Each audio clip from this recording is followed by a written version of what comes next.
February 26th meeting of the Public Safety Committee of the City Council. I'm Ward 2 Councilor Terry Murphy, and to my right is Councilor at Large Joe McGivern. We've got a number of issues that we're going to be taking up, and with us on the first issue is Superintendent of the Public Works, Mike McManus, and I'm going to start.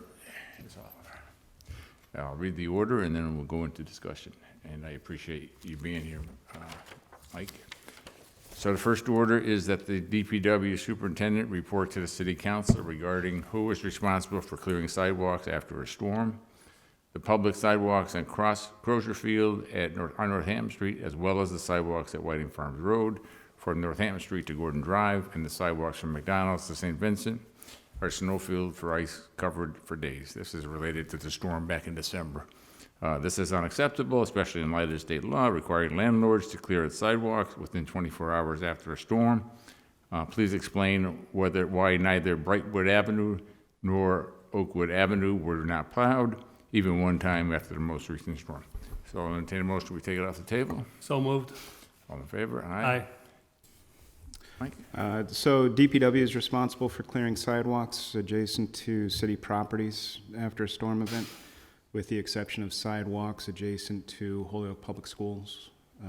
The schools clear those sidewalks. Can I ask you a question right there? So sidewalk around the school, in the immediate adjacent around the school, is there a specific area that they cover, or is it just their entrance? It depends. Okay. On the school. So Kelly, they'll clear the sidewalks in front of Kelly, but at the high school, let's say Northampton Street, they clear Northampton Street all the way up to, or not Northampton, Beach Street. Okay. They clear all the way up to Northampton Street. On just their side? On their side. And down to Franklin Street, or no? Down to Franklin and Resnick. Okay. And then around. Okay. All right, so that's good to know. So the highway department, we clear the sidewalks in front of city-owned properties and the public right-of-way, such as the canal bridges, the Mosier Street underpass, and then properties that the city owns, like 229 Beach Street or 86 Beach Street. You know, the city owns those houses, those lots, and we're responsible for clearing the snow. And that would include Northampton Street from St Vincent to McDonald's. Yep. And also Whiting Farms Road from Northampton Street up to Sullivan Road. Past Sullivan, it's not the city's responsibility anymore. It's the individual homeowner after that, right? Or businesses. So we have some equipment that you can operate on sidewalks for snow removal. We use that equipment for removing snow from the sidewalks, but the guys who are doing that are also the guys that are plowing. So usually what happens is we're plowing, and then once we can break people away from the plowing effort, they'll go into the equipment to start removing snow from the sidewalks. We do have a contract with Roca to help us. They supplement our forces with clearing snow from sidewalks, handicap access ramps. Roca's done the Canal Walk Bridge, the Willimantic Bridge. So they help us, but usually that's after the snow stops falling. That's when we get to the sidewalks. So for their assistance, we're really talking the storm is over, they're coming to clear. Unless it's a really long storm. Okay. The Parks Department, they clear the sidewalks adjacent to parks and playgrounds. So the Parks Department would be responsible for Northampton Street at Crosier. Okay. And was there something unusual? Because I know usually they've done it, and for whatever reason, that one. Okay. There was some breakdown for, I think, Councilor Bartley's order was for the second storm that we had. It wasn't the early December storm. It was a late December storm. Okay. It might have even been early January when it happened. And I don't know why they didn't do it.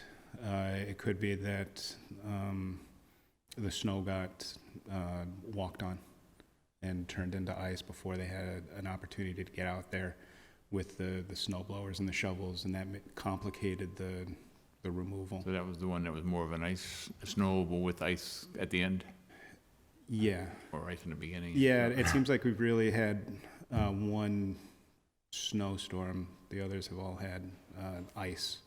Yeah. And then the building department, not the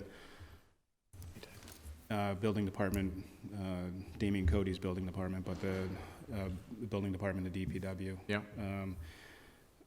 Is responsible for the sidewalks around City Hall and the Annex, the police department, War Memorial, Senior Center, Wisteria Hearst.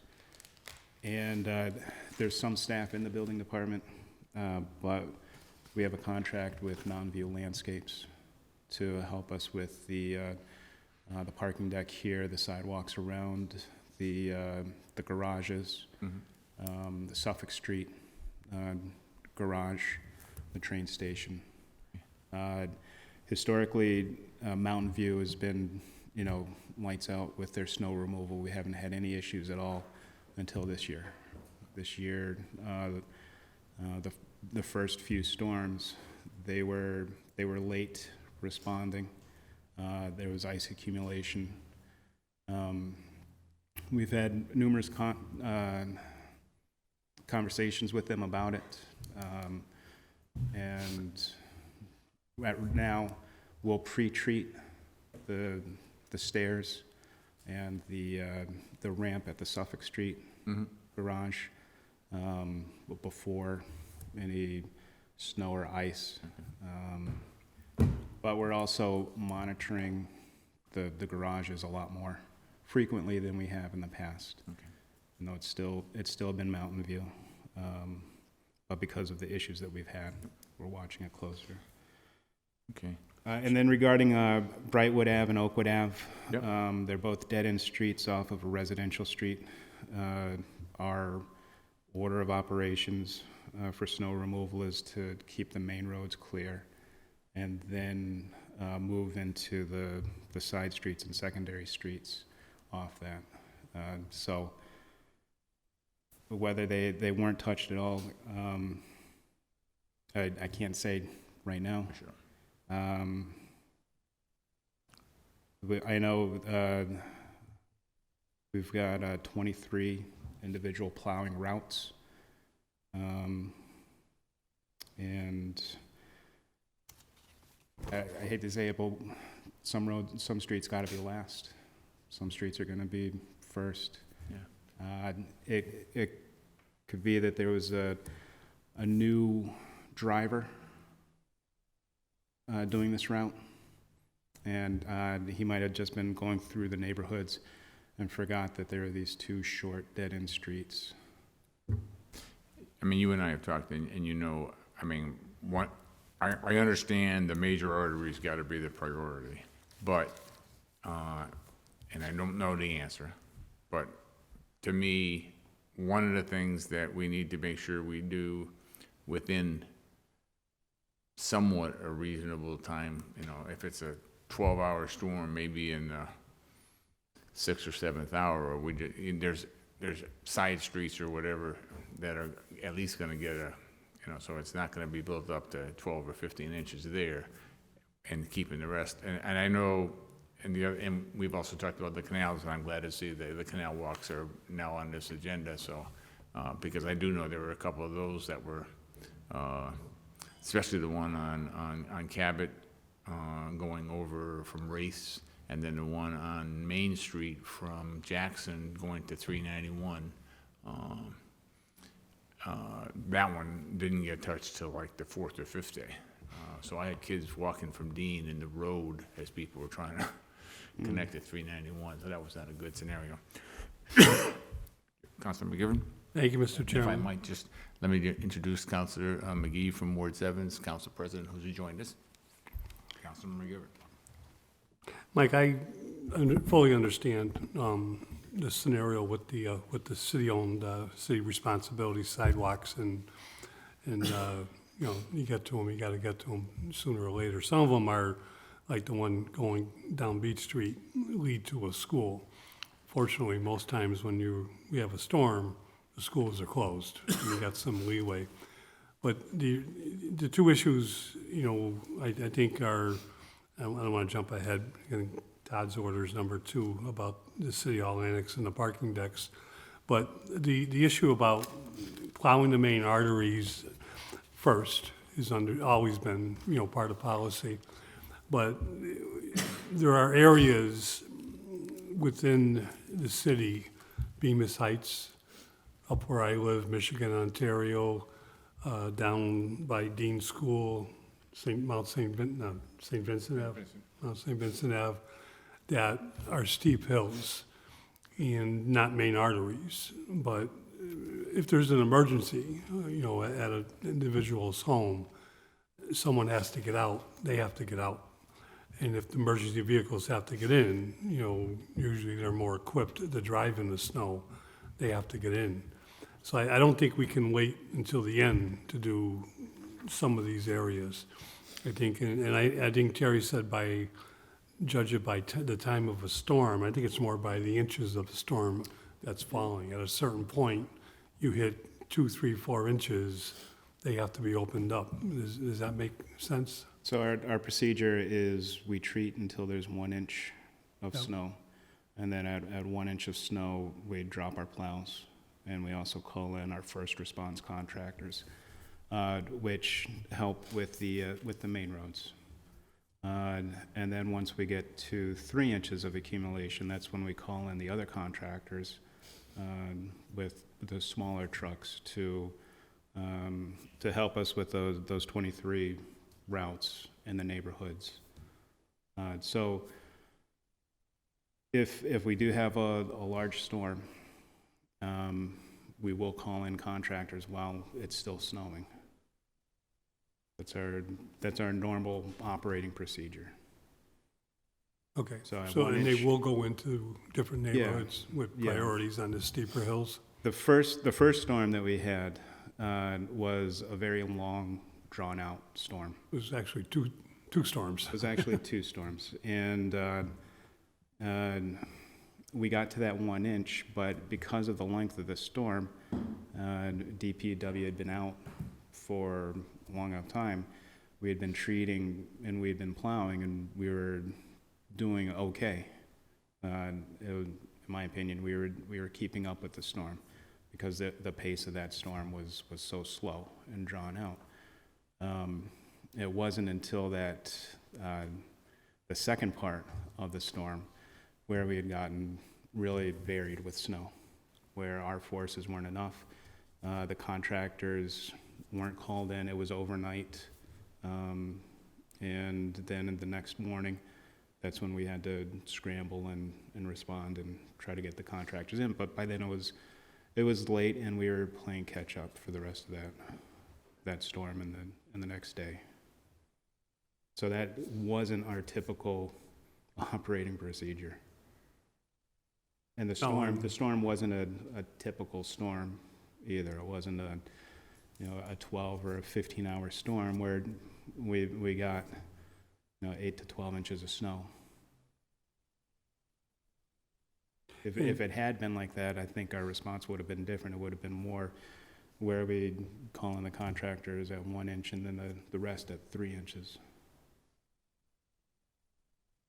Understand, and trust me, over the years, the DPW performance has been, A+ as far as the streets go.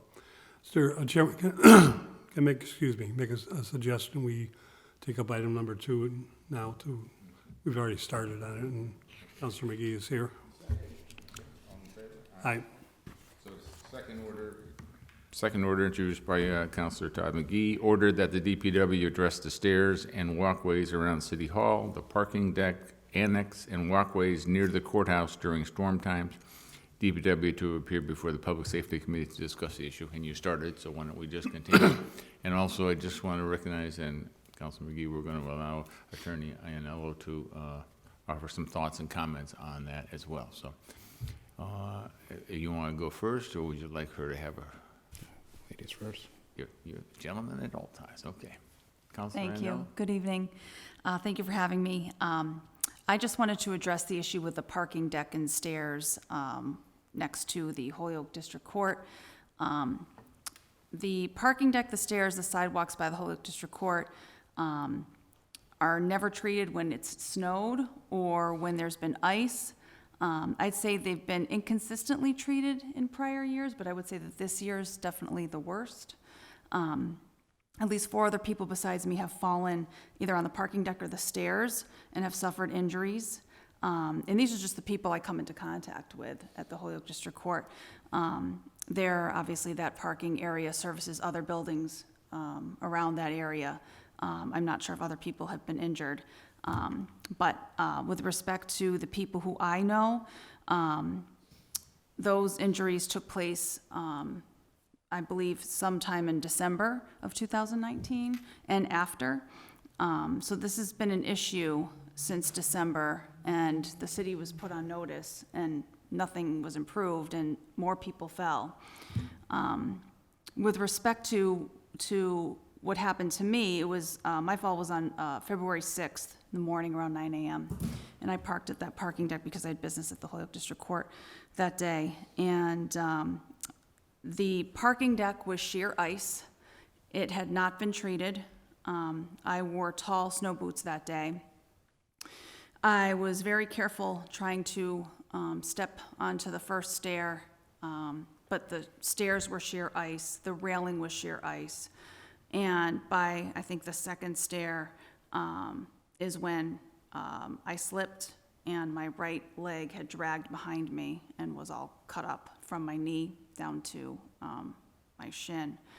And because the railing was so icy, there was nothing to grasp onto to brace myself and stop the fall. So I essentially slid down the stairs to probably almost the second to last step. So even the railing was all ice? Everything, the stairs themselves, the railing, yes. I did notify Councilor McGee right away, and I also notified Councilor McGivern. I called the DPW that day, and the person I spoke with, I would say, was less than friendly, very wishy-washy, telling me that, well, maybe we'll give you a call, maybe someone will call you, don't know who, I'm not sure if you'll even get a call. And that was that, and I've never received a phone call back. I left my number, but I didn't receive a call. With respect to some of the other people who have been injured, I did talk to them to see if they could make it tonight. They had prior engagements, although one person did allow me to use her name, and one of the people who fell is Lisa Ball. She's also an attorney who works in Holyoke, has an office in Holyoke, and also goes to the Holyoke District Court for business. One of the other people who I know does work at the courthouse too. She, as far as I know, I think has suffered probably the most in terms of injuries. She was out of work for a couple of months. She also notified the DPW right away, never received a return phone call, and she's hired an attorney, but it's my understanding she has severe injuries to her knees, her shoulders, some require surgery, and I think possibly a head injury because I think she suffers from chronic headaches because of it. Another person I know who's fallen in December hurt her elbow. She's still having problems. She went to urgent care, and I think she's still treating. So I think that the areas not only need to be treated, but they need to be pre-treated, and that's definitely not happening. So, you know, obviously that parking deck, as I said, services the courthouse, the other buildings, and they're all businesses. So I assume that these places of business are probably starting maybe around 8:30 in the morning in terms of opening. So I would say, you know, the treatment needs to start before 8 a.m. And then also what I've noticed too in that area is that the streets need to be also better plowed. The sidewalks need to be shoveled better. There's breaks in the sidewalk that lead into the street that have mountains of snow there that are not cleared, and you have to essentially climb over them in order to get out and into the street, to cross the street. So those are my thoughts. First of all, I'm sorry that you fall and other people. Obviously, that's not good, and Mike, I hope obviously you're hearing the comments in terms of the response. Obviously, citizen concerns need to be addressed in a proper manner and without delay if possible. So again, those are things that we're trying to correct the problem here, and I appreciate you coming in, offering specifics, which I think are something we need to hear. I know it's never easy to just come and be the person that's here doing it, but you're doing it for other people, and you're doing it for people that haven't fallen and hopefully never will fall. So we appreciate it. Councilor McGee, it's your order. Yeah, thank you for taking this up, and thank you for those who came down. Just with regards to the response to the order, the DPW has had several conversations with the contractor who removes the snow, that'd be Mountain View. And we are watching the areas closely during storm events and pre-treating areas prior to the storms. So I'm going to go through it in detail. That being the last sentence, we are now pre-treating prior to storms. When did you start that procedure? It was during the last snow event that we had, so the end of January. Would that be the one with all the ice? Yeah. So obviously we were just told it wasn't pre-treated because the person fell down and hurt themselves. And I know it wasn't pre-treated because I got complaints from other people, so we know that wasn't pre-treated prior to that. So who's doing the pre-treating if it's not being pre-treated? So I talked with the supervisor, and he told me that we were pre-treating, so I took his word that we're pre-treating. Who's the And supervisor? he's the DPW employee. So DPW employee said he pre-treated, but it wasn't pre-treated. How are we going about to correct that problem?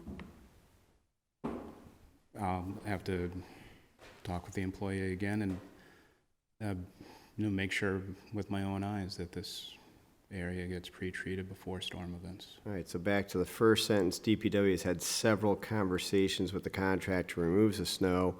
As you stated, prior years, outstanding service, not so much over the last several issues here.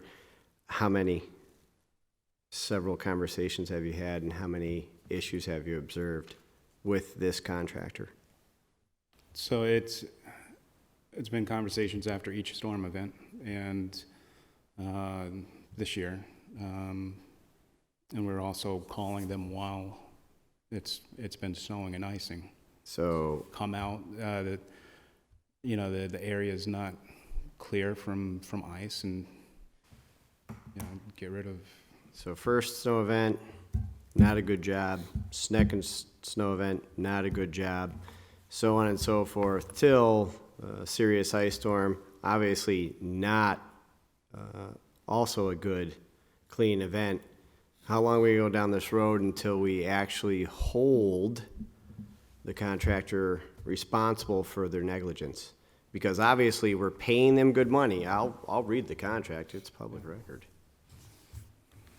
You sent it to me.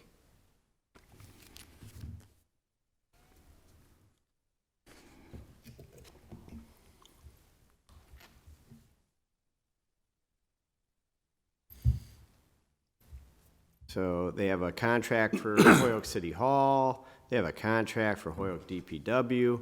They have a contract for the train station, of which it's all kind of repetitive, of which 1 to 3 inches is $125.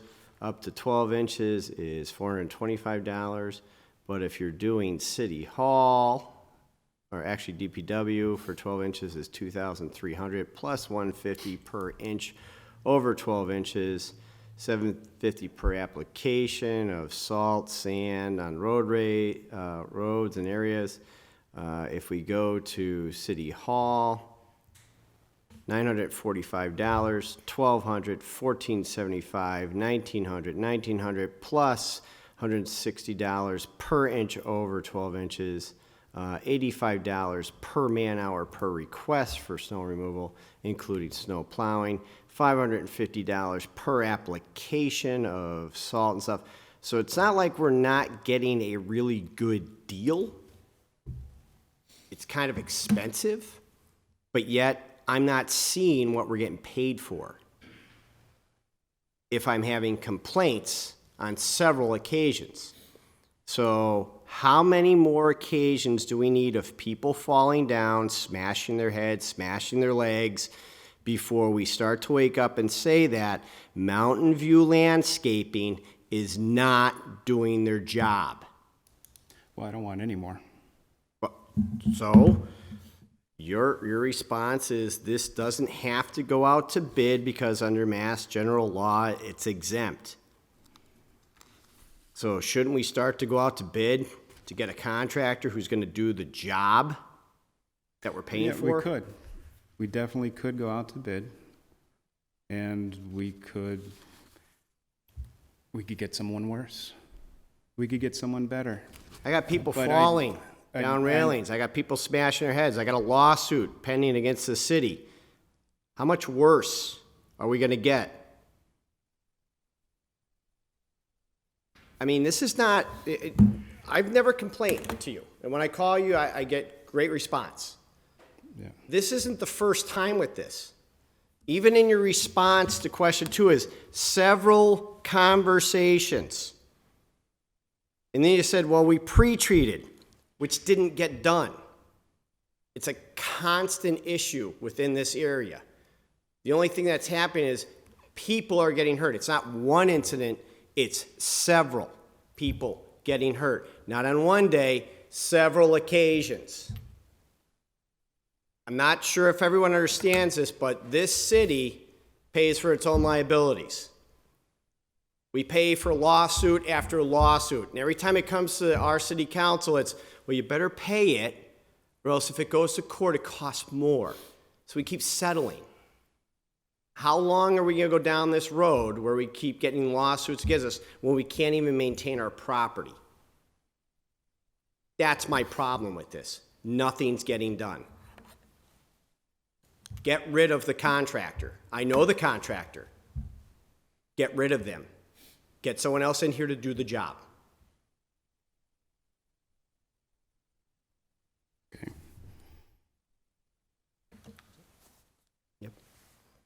Councilor McGee? Just to clarify a few things and make sure we're all on the same page. The courthouse is open almost all the time.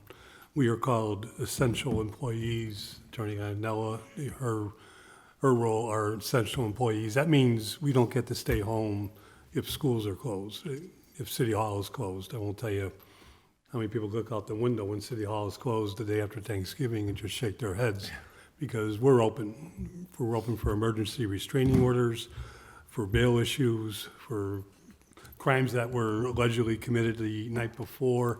People are coming in, they have a right to see a judge and to argue a bail.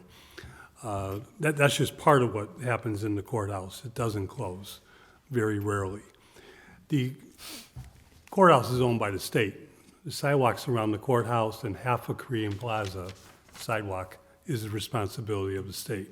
And we've held them responsible over the years, and quite up until maybe this year, I don't think there's ever been an issue. The construction of Heritage Street is complicated a few things because the part of the sidewalks are not open that lead up from the parking decks to the courthouse. And, I think the contractor has to be, whoever the contractor is, needs to be aware of that, because you can't just get to a street corner from the Suffolk Street deck and from the Dwight Street deck. The sidewalk is completely closed by the old police station. The pre-treating partially took place. Now, the second ice storm was the toughest because I drove down, I'm sure Attorney Iannella drove down in the middle of the ice storm, and that's hard even with something pre-treated. But the deck of Suffolk Street, parking area, has never been pre-treated. And that's part of the problem too. It's not as dangerous, but when you get to the stairwell, that's one thing. A few people say, well, don't use the stairs, go up to behind people's savings bank and cross over in the alleyway. There's nothing in terms of sidewalks there that are shoveled, and the crossover is not shoveled, so that makes that even more complicated. And it's actually a ramp going down, which is more slippery without a lot of areas to grab a rail. So I know it's unusual, but, you know, we're charging $40 a month for people to park. And for people who are doing it by a day basis, you know, we're charging, I forget, 50 cents a half hour, 50 cents an hour, 50 cents which a is half hour. very, very reasonable. But we're charging people to park there. And, you know, I put my money into well, we're getting off the subject here, Michael, but, you know, into the temporary meter leads into the parking deck is one thing, but anybody that goes in there and pays, I think, needs to, you know, to have, needs to be able to expect, you know, reasonable, you know, safety in being able to get from their car into the courthouse or, and, you know, other days into any business that they're going into where they're working. And I you know, I respect your judgment. You know, if this contractor is not doing their job or after being warned, you know, you told me when I talked to you after the storm, after I learned about some of the injuries that they, you know, they messed up on the Suffolk Street part. But one time they mess up. You know, I used to work for an owner of a company in Springfield. It was very simple. You know, you make a mistake, Joe, shame on you. You make a mistake a second time, shame on me. And that's the way you have to live. And if Mountain View is not, you know, understanding the importance of the safety of the people who pay the park in this deck, then shame on us for not doing something about it. If I could just offer a few other thoughts here. So do we not treat the entire parking deck? Or are we just treating the stairs and? Stairs. Yeah. So if we don't treat the rest of the deck and then we have snow, how do they plow once that happens? When there's cars parked there, I mean, you're in if it's not pre-treated, so that you're not gonna end up with ice accumulating, and then you do the stairs, even if we do the stairs, then you're still in a situation with snow falling or ice falling, whatever the case might be, that I'm getting out of my car. Number one, I could slip and fall right there.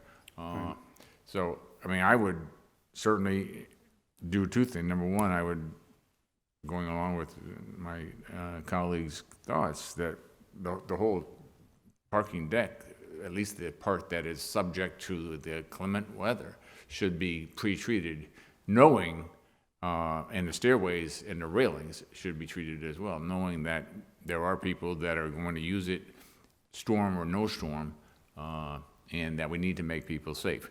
And again, I'll go along, if the contractor that we have is not performing to our satisfaction, or if we have not required them to do things that would make it safer, then we need to amend that contract and or find a new contractor so that, in fact, when push comes to shove, you don't have to have somebody say, I think it was pre-treated, and it wasn't. You'll know that, in fact, it was pre-treated, and not just the stairway, but the entire part of the garage that needs to be pre-treated, so that we aren't going to have accidents. Obviously, nobody wants anyone getting hurt.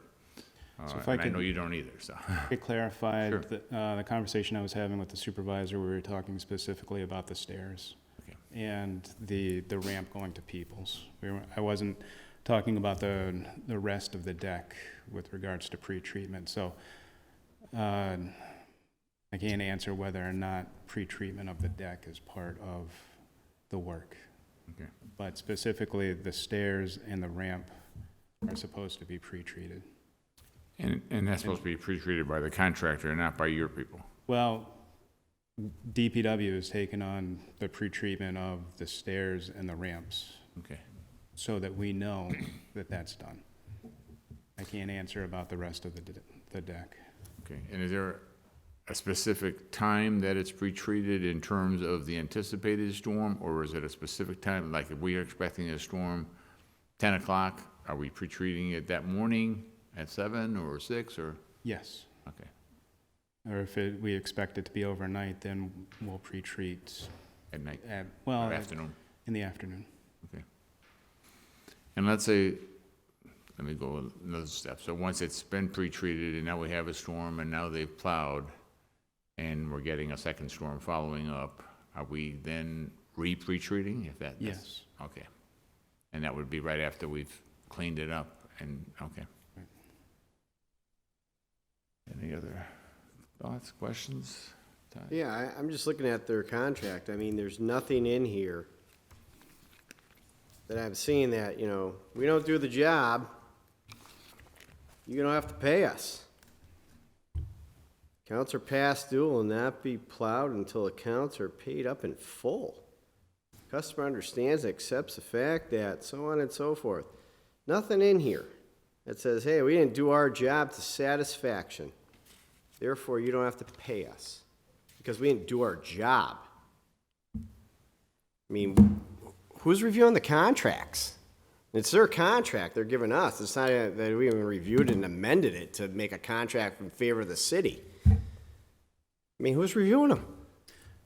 It's been the same terms and conditions. I get that. Same terms and conditions several years, last several years, everything's been glorious. Not glorious now. Contract's not in our favor. But we're gonna keep saying, you know, hey, last 5 years it was phenomenal. It was great. I'm not gonna lie to you, it wasn't great this year. Had several people that are telling me you got injuries from it. I agree with you. But yet, the contract we have is not in our favor. So when are we going to say, get rid of the contract, put a contract for whoever, if it's this same group, it's a contract in favor of the city. You don't do your job, you don't get paid. People get hurt, liability's on you. In here it says, you hold us harmless. It does. Yeah, it does. I read that section. It's clear as day. They should put in bold. I was just going to say that. They should. They actually should make it, instead of 12 font, make it 15. Underline Because it. they're clear on it. We didn't even do our job. People got hurt. Can't hold us harmless. Come on. Enough's enough.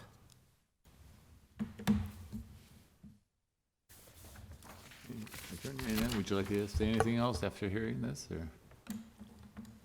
Just thank you for your time. Well, thank you for coming, appreciate it. So on order 1 and 2, Todd? Mine's comply with, 'cause I'll follow up with orders as to get rid of this contract and do whatever else. I know it comes out of the mayor, but we'll deal with that battle. So item 1 and 2. Make a motion that the orders have been complied with. Okay, for item 1 and 2? Items 1 and 2 at this Okay. point, yeah. All in favor? Aye. Okay. Item 3 is introduced by I myself. think we better ask Attorney Ionella to run. To run? I don't. She's trapped.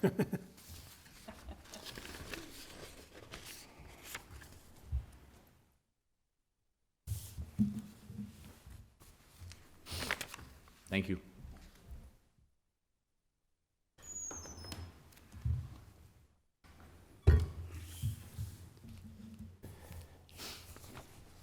Okay, next item on the agenda is an order that I introduced. Take a Order motion to that- take item 3 off the table for Okay. discussion. Second. All in favor? Aye. Ordered that the Public Safety Committee meet with the city engineer, superintendent, DPW, and representatives from Hazen Paper and Sunoco Products to resolve the issue of unsafe roads on South Water, both to and from prospective businesses. And I'm really just seeking an update. I know we had talked about potentially, I know the state had talked about potentially working with us to be in a position to make the roads better shape, and the city was gonna take over some responsibility. And I know the negotiations were ongoing, but I haven't gotten any additional information, so that's what I'm looking for there. So my understanding is the state said if you accept the streets, then you can use Chapter 90 to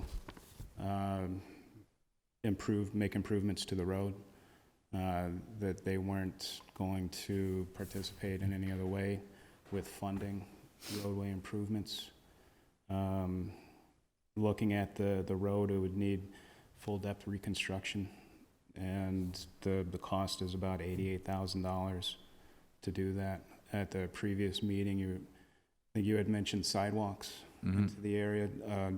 A single sidewalk would cost about $65,000 from Main Street to Hazen's property.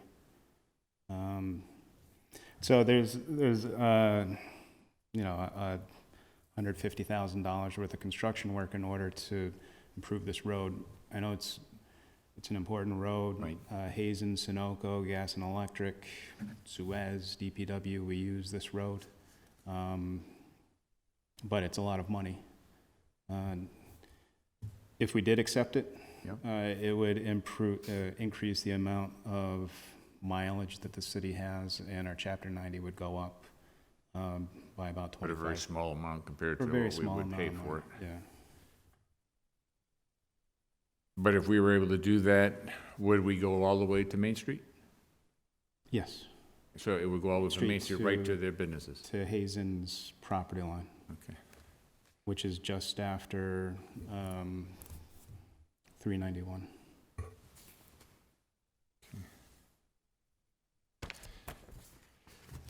Councilor McGee? Like, I'm not sure, I got the satellite Google map here, but this is where the city has a parking lot? We have the salt shed. Yep. The underneath 391. Come down the hill from. Oh, okay, I'm sorry. Where South Street comes into Main Street at that light, if you Got keep it. going straight. Yep. Thank you. So, just to kind of keep you, so what's happened, I mean, the Hazen paper ends, well, Sunoco through Hazen paper contacted me, letting me know they had some concerns, several concerns. Number one being significant potholes, and also a very narrow way in and out, and that they were just trying to get to the point where they could at least make it. And I guess at one point, when the state built 391, they kind of messed up what was there. At least that's the theory that I'm hearing. But I would like to see, and I know, I'm gonna give them the update on what it might do, but I'm wondering, and I don't know the legality of this, but I'm thinking it's probably possible for the city to, if we did this, and if Hazen and Sunoco might be willing to subsidize some of the work. Is that a possibility? Is that- Yeah, we haven't had any conversations with them about that. And it wouldn't be DPW negotiating Yeah. something like Right, that. no, I understand that, but I'm just wondering if there was a possibility of, Well, if it was, I would certainly bring it to them, because I know they would really like to see this get resolved, and, There's I roads don't in- blame them. there's roads in front of Hazen and in front of Sunoco, which are in just as bad, if not worse condition than Water Street, Right in front of there, but, right in front of there, yeah. and are they accepted ways? No, those are owned Right, by Hazen and by Sunoco. yeah. It's a curious thing. To get to Sunoco, you have to drive over Hazen's property. Their Right. road Right. belongs to Hazen. If I could, I'd just would like to, Chief, could you, I mean, if we were to have a fire and you had to respond to South Water, and you come on in here and said, to South Water Street, would it be an issue? Well, you have. We have, yeah. The roads there are problematic. The narrowness of the road when you get down towards Wait till you get to the mic, Chief. All right. Hazen and Sunoco, the road becomes very narrow and pitched where the railroad tracks are. Yeah. It's difficult for apparatus to get down there and to get out. It's really when you get down to the railroad trestle, you're in a backing up situation because there's nowhere to turn around. So it's problematic down there. Sunoco does a good job working with us. They've installed drafting tubes at the canal and things like that because they've had some major fires down there in their yard. But the road is problematic. So as it is right now, response time is impacted. Yes? I wouldn't say the initial response time, getting to the scene, is not hindered. It's more getting out. So once we get you there, we're keeping you there. For keeping us there, yeah. Okay. Yeah. So if we were able, and this goes for the cost of doing the road, would we be able to widen the road at all? I mean, I know once they get to the facilities themselves, because I was with Bob at Sunoco the other day, and I was in a car trying to Yeah, trying to sorry. turn around, and it wasn't easy. Yeah. So, I mean, is there any way that we can both widen it at South Water and then try to work with them to see if maybe we can make it a little more accessible on their own properties? I mean, obviously, it would be in their interest if they had a fire right now, we'd get there, but we wouldn't be as able to move as well as you would like to move. Exactly, because sometimes you have to reposition. The fire got bad enough, and we need to reposition apparatus, it becomes problematic. Right. But then we'd be making improvements to private property. Yeah, you can't do that. But I'm thinking, in terms of working with them, if we're doing South Water and they're doing that, then we got a couple of benefits here. Number one, we're making it a lot better for their businesses, yes, on South Water, but we're also making it safer in terms of potential fire issues. So, you know, I'm just, and I drive that road a few times, and it's never a comfortable road to drive on. It was designed and built for railroad traffic more than it was for vehicle traffic. And you can see the pitch in the road and how everything pitches away from the railroad tracks, and, you know, it's difficult to maneuver. Well, I appreciate the update. You know, at this point, I'm gonna just, if you don't, go ahead, Councilman McGee. Like I think they're both closed, but there were bridges over the canals from South Canal Street. Are those maintained by the state? The reason, Bridges over the canals yeah, on Water Street. to South Water Street from South Canal Street. Yeah, there's fencing over those bridges now. But do you know if they're privately owned or if the state closed them down? The state maintains all bridges, that's why I'm asking the state. I'm just curious, because, you know, I don't know if emergency vehicles can even fit over them, but, We don't allow any of our vehicles to go over those bridges. no. But if they were in good shape, would they provide, you know, a second access? It would get you into Sunoco quicker, Yeah, but as they sit now, we don't go on them, Yeah. even with a car. Everything's fenced off, and so I don't think they've been maintained in a long time. Right, and the bridges would be a lot more expensive to rehabilitate than the road on but Water Street. if this, you know, bridges are maintained by the state, if they're not privately owned. And I I'm not know sure it- who owns those bridges. Okay. Going over the canal, it may be a gas and electric piece of property, because they run the canals. Something to look into. Okay. I mean, there's a lot of bridges over the canals that are owned that are maintained by the state. I think they're owned by the city, but, you know, including the one down here, which, you know, 15 years later, it's gonna take them 2 years to fix them. But, you know, White Street, Appleton Street, everything, you know, there's multiple bridges that go over canals that the state does maintain. This is different though, so I'll check into it. Thanks. Anything?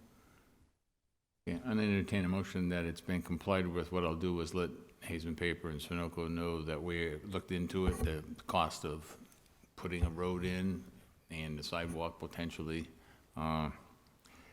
And I'll try to check to see if it's possible for them to contribute to our sidewalk and road repairs, and then come back if in fact they say, yes, we want to get this road fixed, so we're willing to help. And again, in Chapter 90, how much money do we get, or do you expect to get? $1 million. $1,440,000 is what we get on average every year. I mean, I will say, I know, my memory may be not as good. This was a meeting I had early last year, that I believe their taxes were 2 or 3 times what it's costing for this road. So, I mean, again, I don't want to want to make sure that they know we're trying to get a resolution if we can, so. But for now, I entertain a motion, the order's been complied with. Second. All in favor? Aye.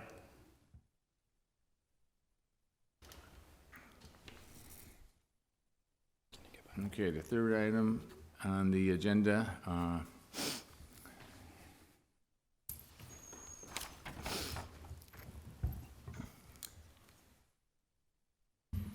and this is different than what I had put down. That's the previous agenda, no wonder. Yeah, that was the last meeting. Yeah, Oh, it's boy. the old meeting. Here. Yeah, you're really getting me messed up, huh? No wonder I was looking like I didn't know. Okay. Item 4 on the agenda is from Councilor Lisi, ordered that the DPW work with the city council to develop a process for residents to request tree pits on city sidewalks near their home. There may also be a fee associated with the process. Mike? So residents or the property owners who are interested in tree pits should contact DPW. We can set up a meeting time to go over their proposed location for the tree, and also for them to go to the nursery to select a tree. Then we would do a utility survey for underground utilities as well as overhead utilities, to check the width of the sidewalk to make sure you could still have pedestrian passage on the sidewalk, and do a dig safe. Then we would just schedule the work, and I think DPW can do the sidewalk removal, the excavation, the tree planting, backfilling, staking, all of that work.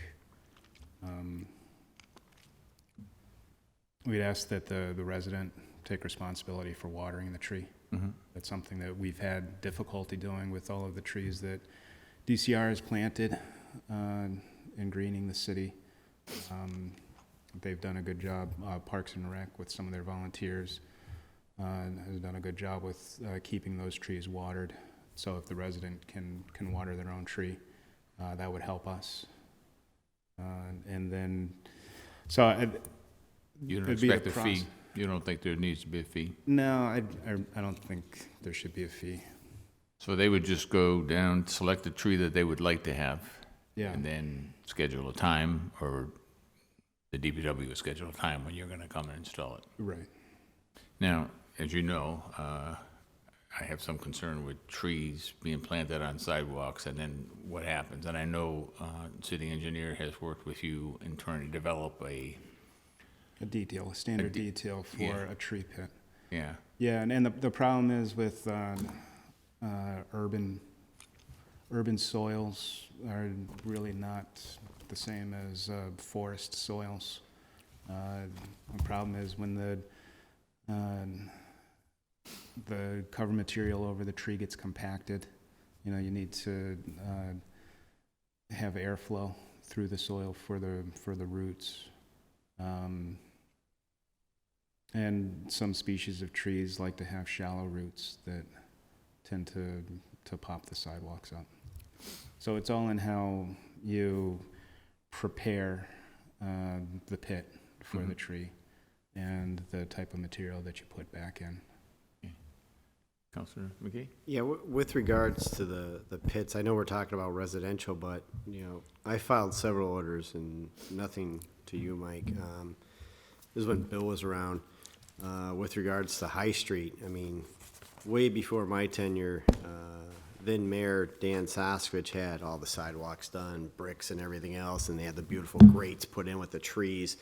And then all the trees grew out of the grates and the sidewalks popped up. And the quick fix to that was cut the tree to the stump and then put blacktop over it, which looks absolutely beautiful, being facetious. I always said, well, why don't we dig those trees out, put a tree in there that won't, break the sidewalk so we can have that grate and it makes it look nice. Obviously, that's not going to work because trees are trees. I've actually done some research and there's this flexi-pav, Yeah. which is kind of a really cool concept of, it's not concrete per se, it's a kind of a mixture of things. Plastic. Yeah, it's plastic. was It's like gonna- tires and stuff. I was gonna bring my sample in, but I thought it'd be silly to bring a, No, I got it right here. And basically, it's a tree pit. I know I can't see it at home, hence why I want that new monitor, so people I don't see it. You plant the tree, and they put the special pattern around it. If the tree grows, you'll never, ever see the concrete break again.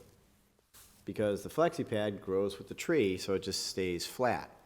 So think of High Street as an example of all trees being back up again as a nice thing for a downtown area, and all the sidewalks being flat, and you don't have to worry about repaving it, blacktopping it.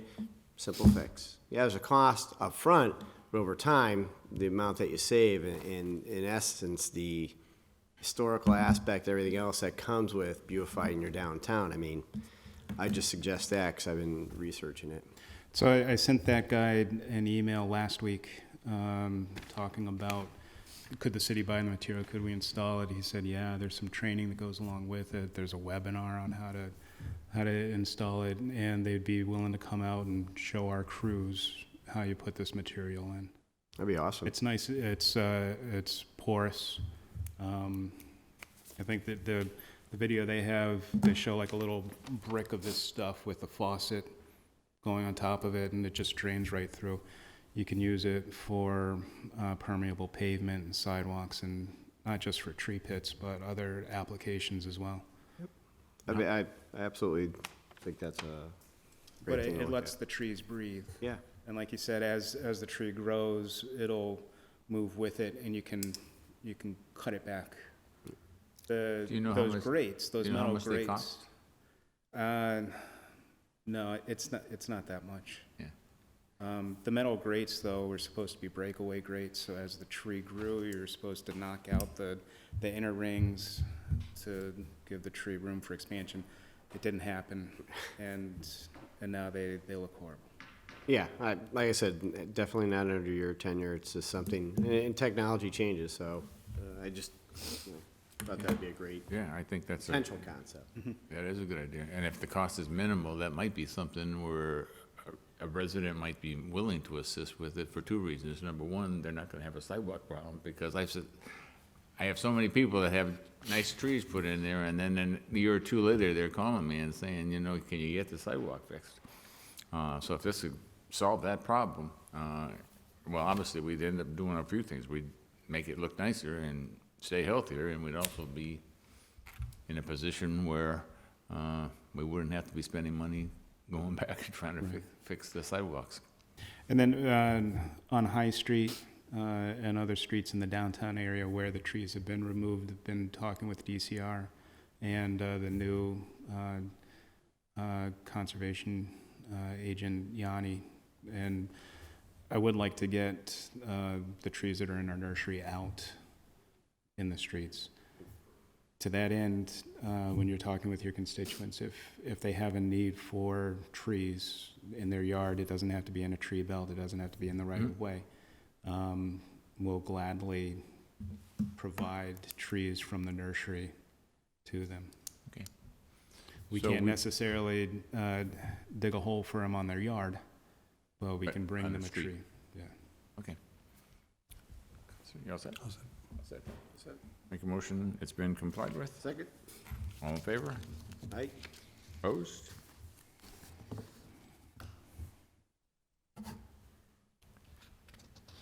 Okay, next order is introduced by Councilor Juan Anderson Burgos, ordered that a study be done at the intersection of West Franklin Street and Linden Street to see what can be done to improve safety. It's a dangerous intersection where multiple accidents have occurred on many occasions.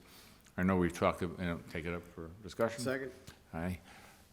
We've talked about it a little bit, and Councilor Anderson Burgos asked me to ask you about, and I know we talked about it, and I think we have it on Race and Dwight Street, where it's the bigger stop sign with the flashing lights. Yeah. Possibility? So That was his question. my thought with West Franklin and Linden Street is that Linden would be similar to Dwight, where it's the through street. Yep. Or no, not Linden. No, West West Franklin Franklin, is yeah. the through street, and Linden is the stop street. I think that it's, at Race and Dwight, it was people not stopping on Race. I think here, the problem is that cars park too close to the intersection and limit the sight distance because On West Franklin? on West Franklin Street. I think that on people are coming down Linden, they'll stop and they want to take a left on West Franklin Street to go towards Resnick or Beach. And I know because I've seen it, there's a car parked too close to the intersection and you can't really see too well. And when the weather gets better and we can get out to paint, I'd like to paint the gore lines at this intersection to kind of say, you know, don't park here, park a little bit further back to improve the sight distance. But DPW, we haven't done any traffic work at this intersection yet. So what we need to do is traffic counts, and we need to get the accident information from the police department to do an analysis to say what was the cause of the accidents, and are there any measures that we can do to make the intersection safer. So if I could, I'd like more time Okay, for this. so you order. kind of get a police report on the cause of the accident? Yeah. Councilor McGee? Yeah, as a former counselor, I've been dealing with this area for a while. I have filed orders for a four-way stop sign down there, which was denied because of state law, and I get it, why you can't do it. I asked for a blinking light in order to kind of stop the people coming down from Linden into West Franklin. That was denied. They then, through engineering, it was Matt Sokop at the time, and I think we did get some grant money for it. The way Linden is you went down and then you're going into a one-way across the street as West Franklin was coming down. It was a weird design. So they kind of painted some lines to come out to narrow it. As you got to West Franklin, became a two-lane into one. Right. And then you could take that left. But yeah, parking on West Franklin is, they're parking up to the curb. Parking alone, I don't think is going to solve the problem because it's such a busy intersection, early mornings, especially around school time, that people are just trying to jet out, and that's when you get your accidents. So you got traffic coming this way, you got traffic this way, and then, West Franklin going up and down. There's got to be some type of light detail or like I said, the blinking light that can go in there to make people stop. I'm not asking for a stoplight, but just painting lines and stopping people from parking is not going to overall stop the accidents there. I've seen many of the nasty ones. I think the buffering or pushing the line out to narrow it down to one lane has helped a little, but I don't think it's going to be the overall answer to that problem. It's a bad intersection. So any thoughts, engineering or you can come up with would be appreciated because it is just such a unique section. And this is not new to me. I've 10 years I was dealing with this before I ran to 7. Yeah, I think if we can get an analysis of the accidents, because one thing I'm looking, and as I go on there to kind of see what, I'm thinking of people taking the left, and I'm wondering, I don't know if this is true, that people taking the left or thinking about taking the left, and then people trying to go through. Because you can kind of go, and one's leaning and the other one's trying to go, and they could both be trying to do it at the same time. And I don't know if that's what's happening or if it's just one car and they're not seeing, but I would like to see what the accident report is. I know I did it on Maple and Hampshire. I was kind of surprised that it was all going one way. I thought they were going to be on both sides, but it was all one side. Yeah, it might still be that people are trying to take a left and the other person's trying to cut across. And that's what the lane pushing it into one kind of try to prohibit it, so it'd be one at a time. They might still be cutting over and trying to do 2 at once, and that causes your problems still. I don't have an answer to it, though. I know it's 2 lanes and then it gets there and becomes 1, right? It does, yeah. So, I know we've talked to a few places in South Holyoke where we're looking at narrowing, especially at the curves, we're narrowing it so it's easier for people to be a pedestrian. I'm wondering if then maybe we'd be just, you're there, you're the one car there, if that might be a potential of making it safer. I mean, I don't, Yeah, none of us have the answer, but it's obviously an issue. So I'd like to look at the accident reports Okay. first. Okay. I'll entertain a Councilor McGee. I realize that intersections and issues like this are, a lot about sometimes a lot about engineering and sometimes a lot about the layout of the land. And, sometimes improvements like Mike has suggested will help. And it's always a case by case, but I think not only do we need the accident history, but one thing we haven't talked about, and it's very simple, enforcement. We have a police department that does not have a traffic bureau. We have a police department that is very busy with a lot of things that are important, but do not enforce traffic issues like this. And when we get our police department back to enforcing traffic issues, we'll see a decrease in accidents at intersections like this. Yeah, I'll entertain a motion that this order table it, Yeah, motion is the table. and we'll wait back, Mike, and I'll probably get back in maybe 5 or 6 weeks, if that's okay. Sure. You say you're looking for a report in March, right? You were looking for a report on the accidents in March? Is that what you? We need to get them from the police department. Yeah, no, I know, but I thought, Yeah, but yeah, it'll you be- thought we'd be at about a month to get the report, so if we came back in April, we'd probably be okay? Sure. Okay. Okay, all in favor of tabling? All right, Opposed? Okay, next order is introduced by Councilor Lisi. Order that the city engineer investigate the traffic patterns around Northampton and South Street in order to determine if any changes need to be made. Residents have been complaining about the traffic building up in the left turn lane onto South Street from Northampton Street southbound in particular. Take the order up. So Okay, go we've ahead. hired McMahon Associates, Yeah. who's a Okay. traffic engineering firm, Yeah. to do a road safety audit for this intersection. So it's for Northampton Street from Westfield Road to Hitchcock, including South Street, where South Street comes in. They're going to look at the historical accidents here, do traffic counts and turning movement counts.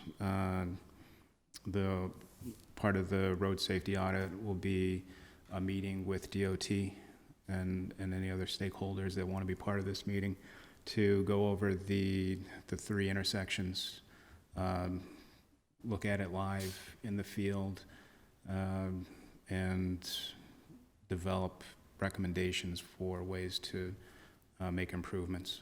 And then also part of this, their scope would be to come up with a conceptual plan for what the city can do, whether it's signal improvements.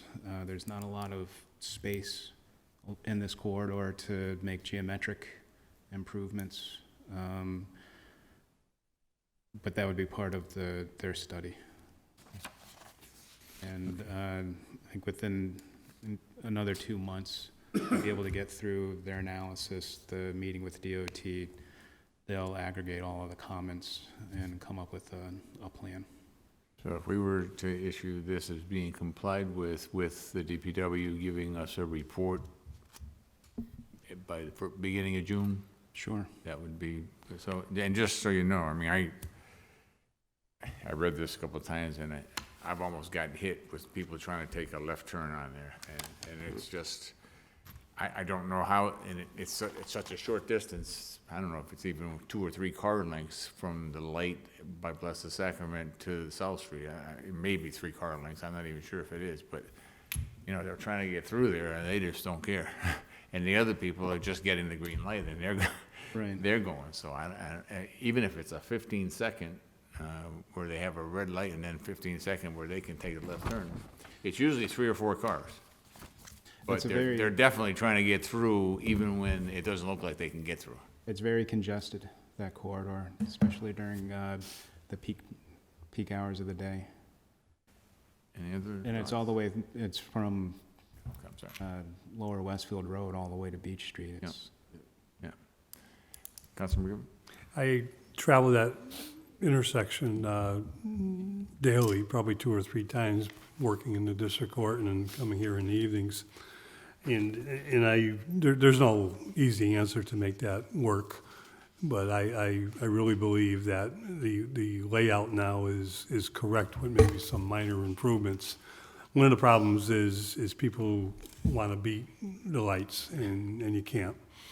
And if you're coming down Westfield Road, wanting to take a right to take a left on South Street, it doesn't make sense. You know, and I'll say this very simple, as long as you obey the speed limits, if you're coming home in the evening, you take a right and you take a left on Westfield Road, and there's no issues. You know, you wait for lights, but once you do it, you get through safely and easily. When you're coming down to go the opposite way, as long as you abide by the speed limits, you use Hitchcock Street, and 7 or 8 cars will get through the light and easily take a right onto South Street. But when you have cars trying to cut in front of you when you're coming north on Route 5, and they want to take a left-hand turn into the flow of traffic going north, which is against the law, that causes a lot of the problems. And I don't know the answer, Mike, and I'm sure the engineers will come up with some solutions, but some of those right-on reds that we loosened up on, you know, used to make a lot more sense. And I think they have to look at that not just for the flow of traffic, but for the safety of traffic, you know, because right-on red, you know, there aren't that many right-on lefts that are left. Right on red, I'm not even talking about here tonight, am I? Right on red that are left in the city, you know, because they, you know, they do hinder traffic flow, but sometimes for safety reasons, we need them. I think on Hitchcock Street, it's a restricted right on red for certain times of the day Yeah. when Right. you can't. It is, which makes sense and works. But the problem here is when you're taking a right, coming off Westfield Road, and you want to take a right onto Northampton Street, that adds to the queue of taking a left onto South Street. Does, yeah. Okay, I'll entertain a motion that the order's been complied with and that we'll be expecting a report from the DPW through the traffic engineer by the first week in June. Second. All in favor? Aye. Aye. Mike, thank you. I got you out of here before 8:30. Gentlemen, if you can all come in, thank you. Item 7 on the agenda is introduced by myself, ordered that the Public Safety Committee meet with the mayor, the law department, the building commissioner, health director, planning director, and the emergency management director to review what happened at 145 Essex Street. The goal would be to review any legal obligations that the landlord has, and if the city or state has any legal obligations. In addition to that, to discuss whether we can work with nonprofit housing agencies to provide immediate shelter until the building is ready for occupancy again. A plan of action should also be implemented to get tenants back into their apartments to get necessary items such as medicine, clothes, and pets. And so I'll take this off the table. Second. All in favor? Aye. So just briefly, and first of all, I want to thank you all, and I was at the mayor's office for a while, and I appreciate it. I know you were working hard to get things. I saw Sean there, and I know, Chief, you were involved with it as well. My concern was, and I know you, I think you just told me because I got there about 11:45 and you had just had a meeting with 3 or 4 people. So my concern is the people that were out there on that Wednesday, they had no idea what was going to happen. And I don't know, I mean, obviously I have my opinions about the landlord. They're not the best I've ever had, but you know, I mean, I was there and I asked him to let them in, and that was, you know, he wasn't going to let them in, and there was all kinds of things going on. But so what I'd like to do, and I don't, you know, I'm sorry Crystal's not here. I didn't get a notice that she might not be here, but I know both Marcos and Damien told me that they had conferred with whatever they were going to be able to do, and I think there were some of it was conferred to you, Sean, if I'm not mistaken. So.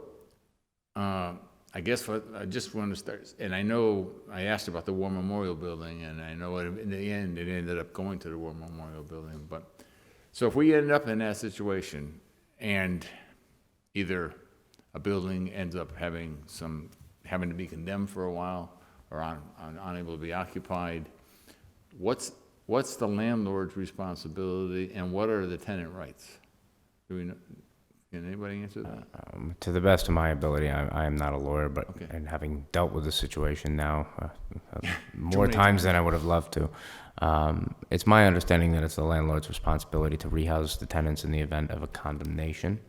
I know Sean can speak to both the Board of Health and Building Department declaring buildings unsafe and condemning buildings. That said, it's not, there's a matter of it's my understanding that there's some bit of I don't know why it's not so strict. I can't tell you why a landlord wouldn't right away determine I'm gonna rehouse these people and I want to do what's right. And speaking with the Essex Street situation, that's the issue that we were dealing with this Wednesday. In the immediate aftermath, these folks were put in a hotel for 2 days. And the issue was on Wednesday, he let everybody know I'm no longer going to pay for that hotel. And that's when it came to the city as an emergency situation. We had, you were there with me, about 30 people out on the street wondering what to do, what's next. The responsibility of the city is nothing legally in terms of helping people who are displaced from a private residence, but as a city and a government, it's a general responsibility to protect the rights and livelihoods of the people of Holyoke. And so that's where it really becomes a determination, a call made by the mayor in conference with the folks you see here today and the other folks involved. And in this case, it was a determination based off the number of people, the specific circumstances of those people and the landlord, as well as the temperature. It was quite cold, and that's why the ultimate decision was we need to figure this out from within the city's emergency shelter, and that's how we determined to open the shelter. I'm sure there are more questions, but I'll pause there. Okay. Yeah, so to follow up on that. Make sure that mic's on. Let me move it this way. To follow up on that, I'm going to agree with Mike that on a legal basis, the city has no obligation to provide alternate housing. And in several meetings that we've had that preceded this incident, we met and I spoke with, the mayor's office was there, Mike was there, Crystal, Tanya from the auditor's office, Jeff, Hector from personnel. I mean, we had some regular meetings to discuss how we're going to handle this going forward. And Crystal was able to reach out to some other municipalities and the housing court, and Tanya reached out to the state auditors. And the Board of Health and the city should not be expending funds to rehouse tenants that are displaced in what is considered to be sort of a contract dispute, which is the rental agreement, and they're not providing the services that are agreed upon. And so that's why in years past, I think there had been, and the Board of Health had put people up in hotels, but I was advised last year that that is not an action that we should be taking anymore. So that sort of recourse that we had previously considered a sort of a last available option is no longer something that we would consider. And I think with the War Memorial acting as a long-term alternate facility for housing, it's just not realistic at this point with the way that our staffing is set up to try to house 30 people, of which your idea of how many tenants are realistically occupying each unit and having people coming in and out of the shelter. I don't think that we'd be able to provide a safe space to house those people long term. So I think, in a nutshell of rehousing them on the city's obligation, I think that's something that we should not consider for more than a very short period of time. And I think that the usage of the War Memorial that we did provide was the appropriate one, which is sort of using it as a triage center, a place to bring services in, to get people together so we can make sure that, everybody is accounted for. And I think that was a good way to use it. But even the landlord, if you look at the lease that he provided, his lease said in the event of a disaster or an issue with the building, it says right in the lease that was signed by the tenants, I have no obligation to provide you with alternate accommodations. And his insurance didn't have a rider in it for those accommodations either. So he's paying for this rehousing out of his pocket because the judge ordered him to do so. But as far as that lease goes and that legal agreement, he also has no obligation to provide for those tenants outside of the structure. Okay, thank you. Chief? So I'm going to concur with both my colleagues over here that they're absolutely correct when they say that the city has no obligation. We really don't, but we did do the right thing in my estimation by getting these people out of the cold and using it as a triage point and communicating with state agencies and the Red Cross to get them the housing that they deserved to get through this crisis. I will say this, that this isn't the first time that we've had situations like this. It happens, Mike and I were talking today, it happens once or twice a year, but it happens when there's good tenant-landlord communication and relationships, and you guys never hear about it because it's handled correctly.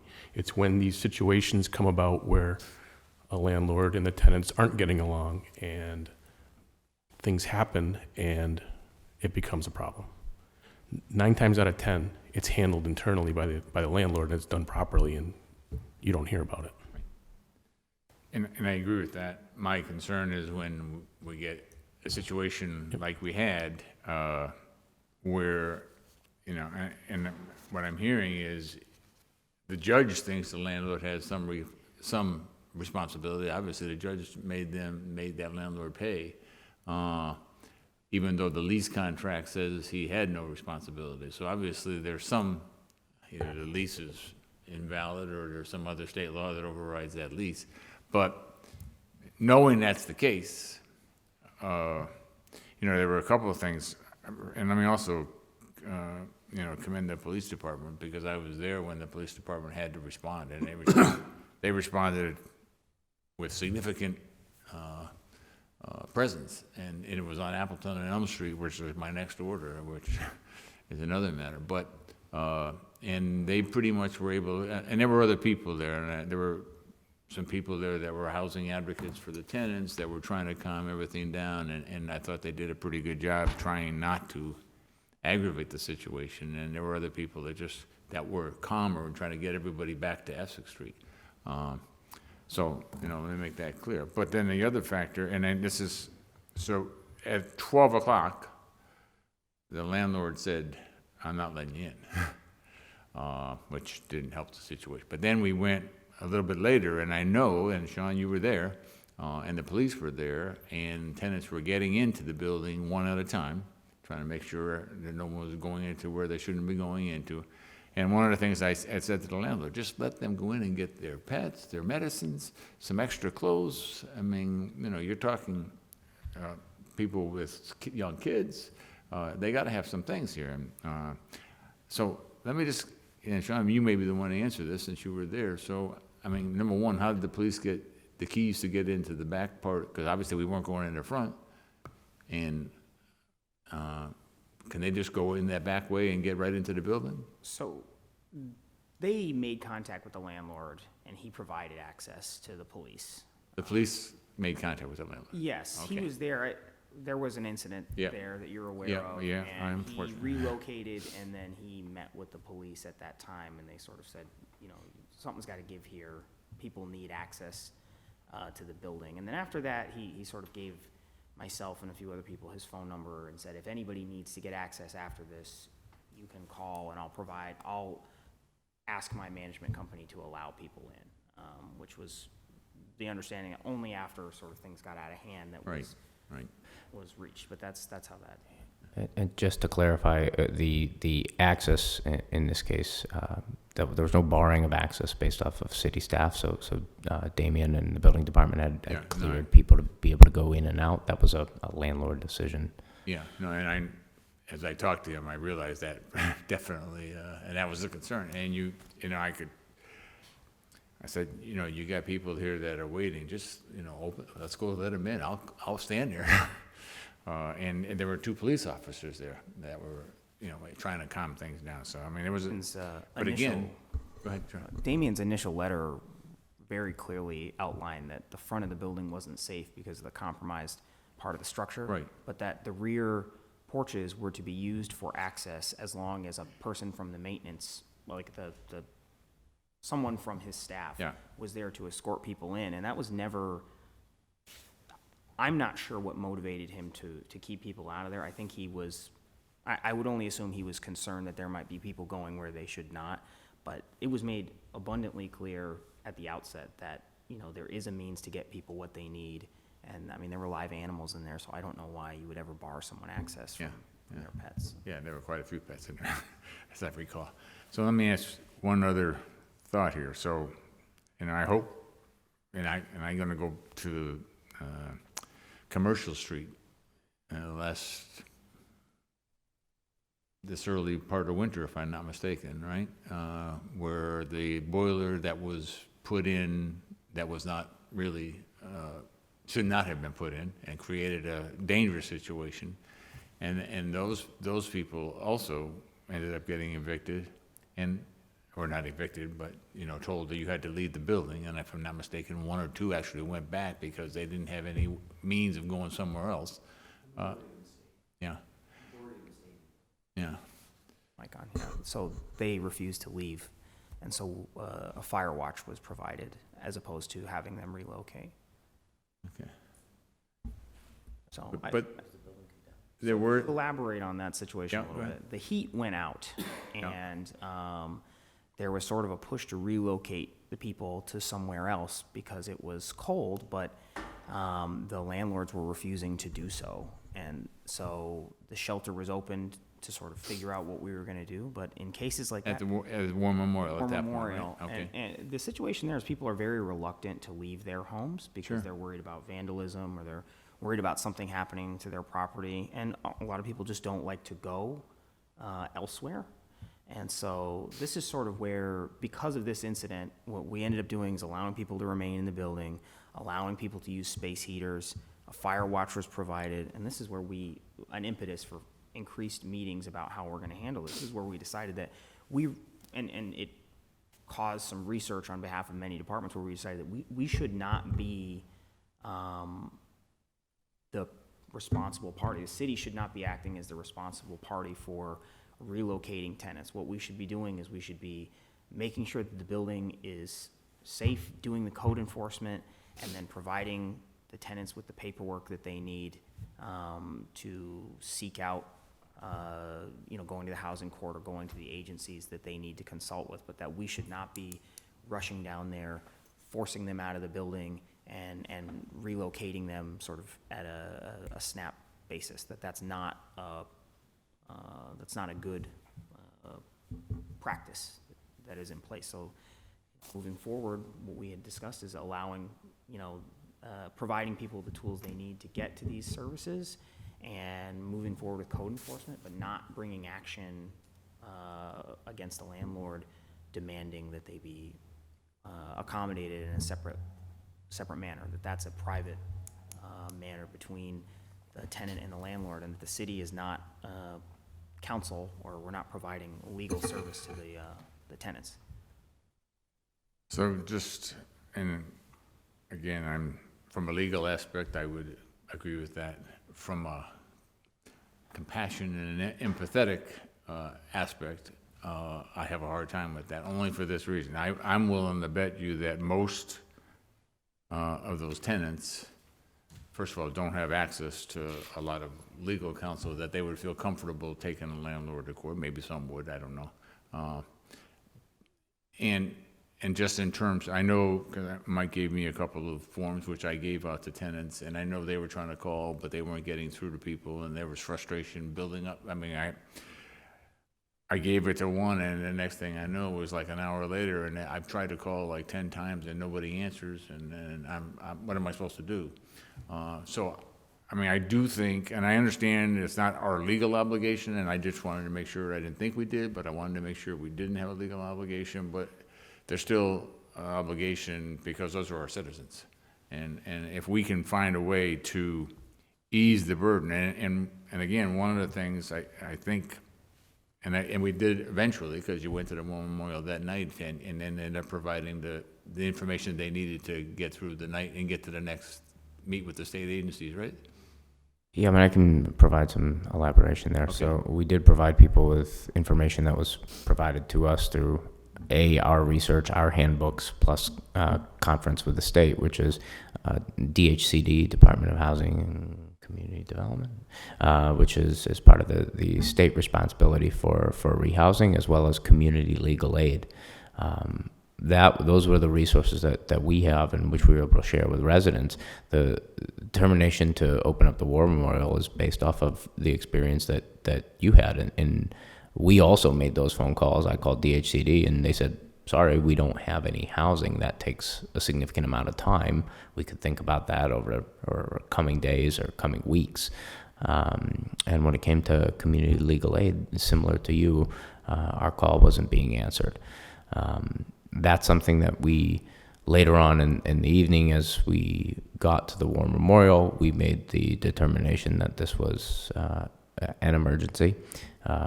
We called, the mayor called the governor's office, and that representative who advised that we reach out to MEMA, Mass Emergency Management.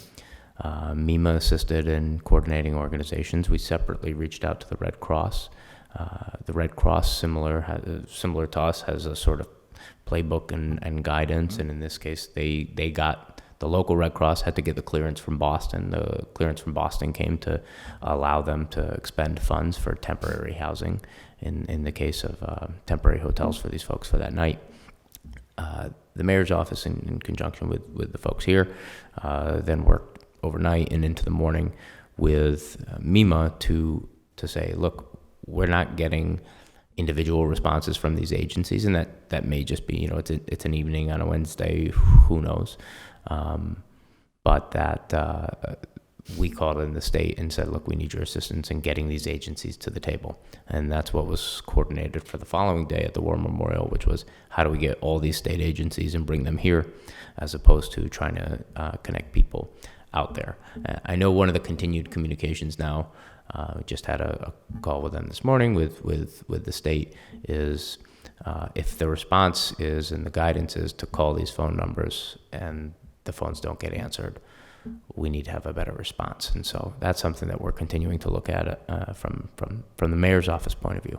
But overall, once the call was made to MEMA and the Red Cross, and this was determined to be an emergency where it was needed, I really commend all the folks involved. Yeah, I mean, I did, just one more comment, Joe, and I'll turn it over to you. But I'm certainly not criticizing anybody. I'm just trying to make sure that we end up with a situation, and the end result, I'm hoping that might be something we look at. Look, we know we got a problem. Let's let those people know that we're gonna have. And War Memorial probably would be the location. Come to the War Memorial. We're gonna have people there that are gonna guide you through the process. Is it gonna be take some time? Yes, it is. But I mean, I think we're taking people and trying to provide them with some opportunity to at least have a normal life for the next week or 2 weeks or 3 weeks or whatever it's gonna be. And I think what ended up happening satisfied most of the people that were concerned. It's just in the interim. I mean, and I heard, well, why isn't the city doing more? Why? What am I supposed to do? I don't have money. I can't go and rent a hotel. I don't have money. He's got my rent, and I'm not. All those kind of things. I mean, I don't have the answers. I just tried to offer a sympathetic ear. But so if we could end up coordinating in the War Memorial, if it's temporary, just to get people through what you need to know and what you can do.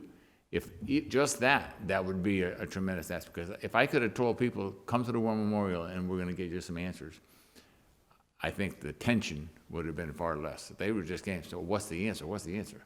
I do think, and that's a good plan, and I think that's a good utilization of the War Memorial to use it as a triage point. I am a little concerned about the event happening, say at night, bringing people to the War Memorial, not being able to utilize or get these agencies in until the next day or the day after that. What are we doing with these people in the interim? Sheltering them in the War Memorial is not optimal. We do have the equipment to do it, but we don't have the people to do it. I mean, it's expensive. And I think, in my personal opinion, I was very happy with the outcome of this, this bad situation. Things came together, people worked hard, they put their heads together, they got the problem solved. Was it ideal? No. But the people ended up getting housing, they got fed, they were warm, we figured it out. And it ended up in a, as positive it can be. Yeah. No, I mean, I'm not Yeah. saying it's an easy process. It wasn't. Or it's gonna be an ideal solution. I'm just trying to make it as consistent Right. that we know this is, and this is what we're gonna do, this is how we're gonna do it, this is how long we're gonna do it. Because, again, if it happens at 2 o'clock in the morning, and we don't have the ability to respond, and it's 5 degrees outside, and they don't have access to somewhere else to go, then what do you do with those people? It has to do with the type of emergency also. In a fire situation, those people would have had housing right away. But because of the type of emergency this was, they didn't qualify. Yeah, to echo that, Red Cross has very specific parameters for what they will respond. If it was a natural disaster or a fire, they'll come out, they'll provide people with sort of a card that provides, enough for 1 or 2 nights of alternative accommodations. But if it's something like a masonry issue or a condemnation based off of like simple code violations, their standard procedure is not to respond. And they made an exception because of the severity, and I like to thank Red Cross for that. But they came out and they went beyond their typical protocol to help the city. But in normal situations, that's not something that we can expect. And a lot of the community organizations and emergency organizations they've sort of had a crunch. And so they've had to really take a look at when and how they respond to the specific scenarios. Just the last addition to that is I would love to be able to commit to what you're suggesting, which is to have an automated response where we're able to offer these services every time. Unfortunately, most of those services offered aren't our services. That was due to again, the Red Cross determining it was a unique, and that had to do with the temperature and the sheer number of people and the folks involved. So No, I agree. I would love to I be in- I agree they're not our services, but I think what we do there, 2 things we do. Number 1, we say we care, come, and we're going to try to figure this out, and that in itself eases the concern of those people, because there are people here that are trying to help me right away, and it sets a great example. But then I also think it just says, we're in this together. We can't do certain things, but we can certainly guide you how to get out of this bad situation into a better situation, and we're going to try to give you the tools to do that. And that's what I'm looking at, tools. I'm not looking at, I'm not looking at the city having to spend hundreds of thousands of dollars, but if the city had to spend money, I would certainly be in a position where I would say, well, the landlord better be paying us for that money. One at angle some point. we're exploring is putting together sort of a pamphlet of like what to do when there's an issue, and that way we'll have these sort of ready, sort of making an inventory of all the services we can put on there, and then if this happens to start, we can at least give out this sort of, here's where you should, Yeah, I think that would be great. step 1, Yeah. you can start making calls or getting in contact with Advising to have renters insurance and things like that could help them out in the long run if things happen. Okay, Councilor McGee? Thank you, Mr. Chairman. First, I would like to say and sincerely thank everyone here and others who are not here for responding to a crisis and responding in some, I think, clear way, above and beyond the call of duty for the right reasons. And I think historically, the city has always done that. Absolutely. And yes, I share the frustrations of sometimes you think, why can't we do more, or how can we do more, what are we supposed to be doing, and realizing it's not all the legal or direct responsibility of the city, but I think indirectly it is, and shown in this particular incident, that the city does care, that the city does respond, and I mean that from the mayor's office to the Board of Health, to the fire department, I'm sure the police department, and I think the building department, but I'm not sure, what exactly happened over the course of the time. I wish the building department and the police department were here, especially for the next order we're about to talk about. But I want to take a quick look at something that concerns me and maybe make it clear a little bit more general what I'm about to say. Not so much specific for this incident, but it's not uncommon for us to have buildings fall down. We're an old city. It's not uncommon. On Main Street, we had the tragic death of a person at work when a building caved in on them. We've had a couple of buildings cave in on High Street. We've had buildings cave in on Maple Street.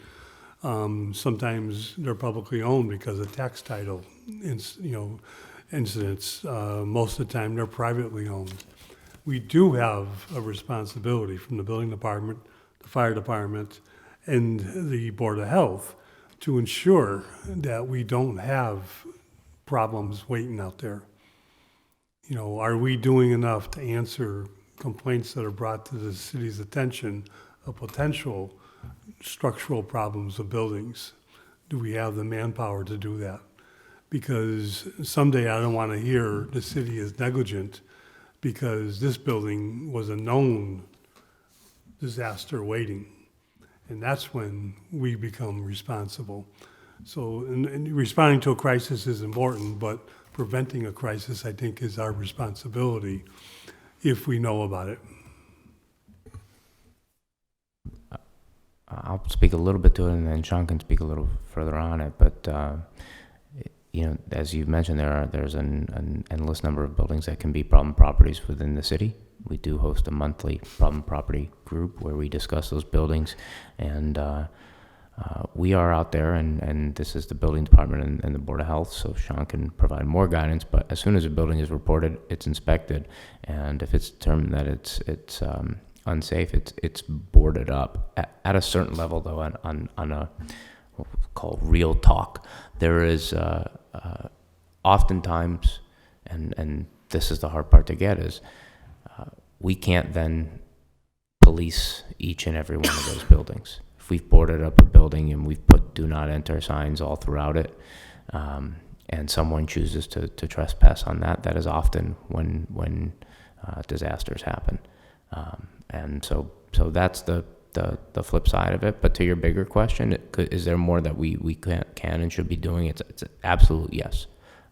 We are, I thank Councilor Murphy for his request for an order. It's something we're taking for accelerated demolition funds. I'd say that the passing of the vacant building registration fee and what that's already allowed us to do in terms of a revolving fund for additional boarding up of buildings, for additional demolition, and then some of the things that are coming out of planning and economic development. And I know I've had a sit down with the building department related to fee structures, and are there fees that we can we be looking at our fee structures to a point where what are the fees that incentivize that punish bad landlords, and can those go up, and what are the fees that are cause rehab fees that we think are probably too high, which we want to bring down in order to incentivize rehabilitation. And so a fee structure is something that we're looking at for next fiscal year as one of the systemic things that we can try to do to incentivize rehab. So those are a handful of things we're doing at the macro level.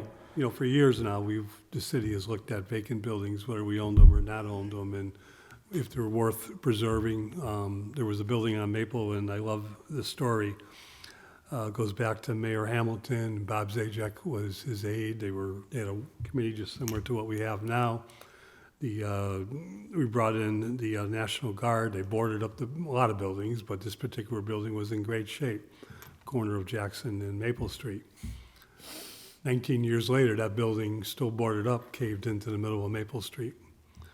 And I understand, Councilor Murphy's concerns, and I support that we got to figure out ways to get the buildings that are not going to be rehabbed, that are vacant now, down, and make way for the potential of new development.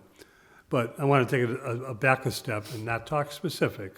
I really would like to, but this is an occupied building. There are occupied buildings out there with landlords we know are not putting money back into the buildings. Where is our responsibility for that? When are we not doing enough to tell the landlords, you know, you're grabbing every dollar you can from your tenants. You've got to put it back into the building. So, a couple of things. Damien's not here, but to speak on his behalf, he gave me permission to do so. He is stepping up the annual inspections, and they're trying to really put a focus on increasing the code-required inspections of exterior egresses and doing safety inspections of buildings, starting with the larger units and working down to some of the smaller ones. So that's an emphasis that they're putting, a more recent emphasis that they've started a program to move through these and make sure all the buildings are up to speed on their inspections that are required by the building code. And then I would say, when it comes to housing, some of these situations are sort of, you have a lot of, as you said, we're an older city, you have a lot of buildings that have very similar bits of wear, or they have very similar issues with the masonry, and then you have a weather event. You'll remember, on Main Street, we had that building as well, where the part of the roof blew off, Main Hamilton. And it's sort of, some of those are difficult to foresee, where you have several dozen buildings with the same wear, and then during a storm, one of those buildings out of the several dozen that are all in similar conditions fails. So it can be, even if you're on top of your inspections and you're monitoring it, it's sometimes difficult to predict when there's gonna be a piece of the parapet that falls away, and that's happened several times. But we are trying to increase the vacant building enforcement, trying to get more of those inspections coordinated, and we're also trying to see how we can explore expanding our sort of court enforcement on many of these buildings, occupied or otherwise, that are derelict or otherwise blighted.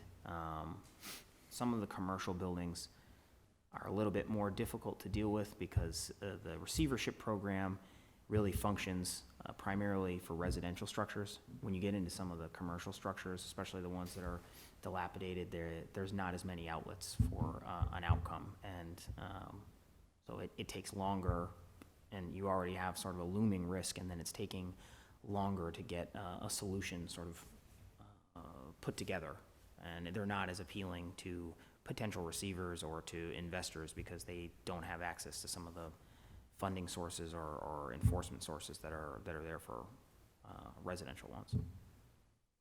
I appreciate that, because I think, stepping up in those areas is important, both as the building department, and similar, Sean, I think, to the Board of Health too. And again, part of my question was manpower, and I think when we talk about manpower, we're also talking about in certain departments, an outdated salary structure, where we are training people, inspectors, to do their job, or bringing in inspectors that are qualified to do their job and not paying them, and we're losing them, like, Board of Health directors to Springfield. I won't mention any names before your time, and don't get any ideas. We're losing inspectors right and left in the building department because we don't pay them correctly. Thankfully, we pay the fire department good, but still, I think it's important, Sean, and I appreciate that answer, and I'm sure Damien appreciates you sharing that with us, because if we do need more manpower and we do need to pick up on these types of inspections, I think it's important, especially because our age is not going to get any younger with this city, and we can't tear everything down. I will say, in regard to the problem property group that Mike spoke about earlier, I've been part of that group on and off for a lot of my career, 20-something years on and off.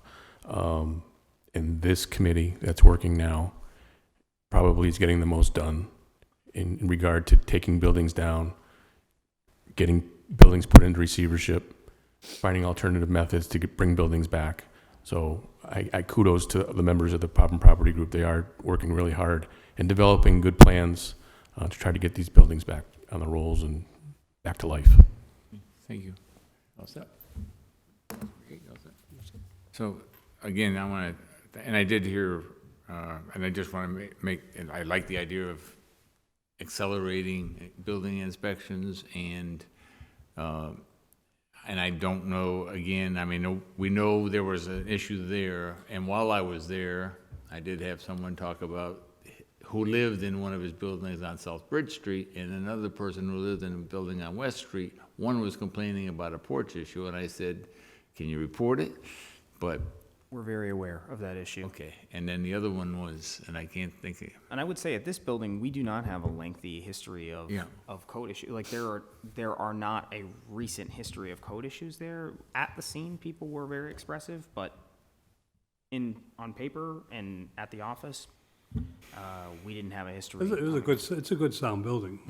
I'm sure it's related to something up on the roof and water, but I think in this case, it wasn't negligence, but not sure. so if it's all right, I would make an order, motion, the order's been complied with, but I would also ask that as part of that compliance, that, say in the next 2 months, 3 months, that we receive, that the city council would receive an update on the plan for these kind of situations. Would that be fair? Yeah, I mean, I can give you a little bit more guidance. So one of the things that I had expressed to you over email is we actually consider this situation an ongoing situation. We've had multiple meetings throughout the process, but we're as you can see, there's construction going on at Essex right now, and we do have regular emergency management, or I'd say relatively regular emergency preparedness meetings, and we've already discussed. We had one literally the day of on that Wednesday, in which this was discussed, and there will be another one after. Yeah, I'm be more than happy to share the report of what comes out of this, and we are looking at some. We had already been in talks of refreshing and building out our emergency preparedness plan, so it's all coming together at the right time. And it's good. I just want to make sure that we are as consistent as we can be and as quickly effective as we can be, and recognizing that there's extenuating circumstances and all these things. But I do think we got to make sure that tenants aren't sitting out there and not knowing what's going to happen. So we got to try to figure out a way to do that.